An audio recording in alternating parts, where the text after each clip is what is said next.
inside here at Caledonia High School in Michigan, the first thing that came to mind was, wow, schools did not look like this back in my day. And there are reasons the architectural layout is changing. One of the most important is school safety. 1999 was the start of a rude awakening. Columbine. So that was, I think, the nation's wake-up call to violence in schools. You know, this is my 27th year as an educator, and I remember all the way back to Columbine and the impact that that had on the psyche of public schools and safety. Back then, schools weren't necessarily designed to stop a shooter. It's really for functionality. So square footage is important. How many desks and chairs can you get in an area? Do you have the blackboard? And the biggest pieces we thought about for safety was, where is the exit in case of a fire? The reality is different now.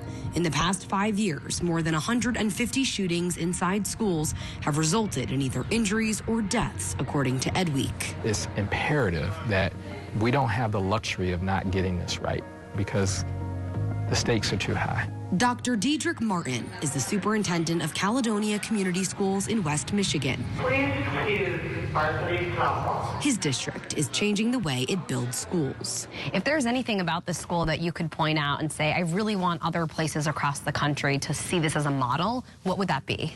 One, the secure entries. Two, is having some secure filming area around the windows. Those are things.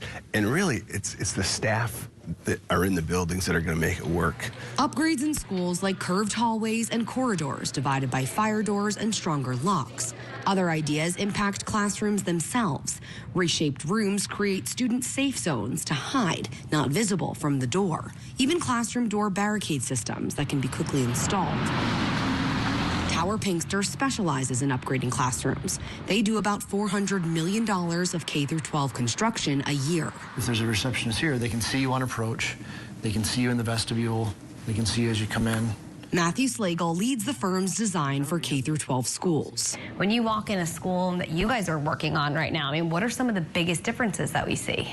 Well, certainly the entry point that you mentioned, what we call a secure vestibule, where once the bell rings, you can't get into the school anyway but that front entry door, and you're guided into the office. Schools around the country are also considering new social spaces to support students' mental health, balancing safety with social development. As the school resource officer at Caledonia High School, Patrick Stewart sees firsthand the difference those types of spaces can make. So as a school resource officer, yes, I am a law enforcement official first and foremost to keep them safe.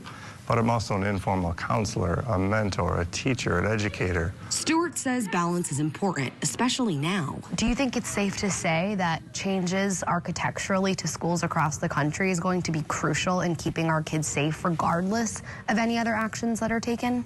Absolutely, regardless of any other legislative action or what have you. We are in a time, or we're living in a time, where we have to really think about function, form, and security. A sad reality, resigned to the fact that threats of school shootings are here to stay. Maybe the buildings themselves could help save lives. Jesse Cohen, Scripps News, Caledonia, Michigan.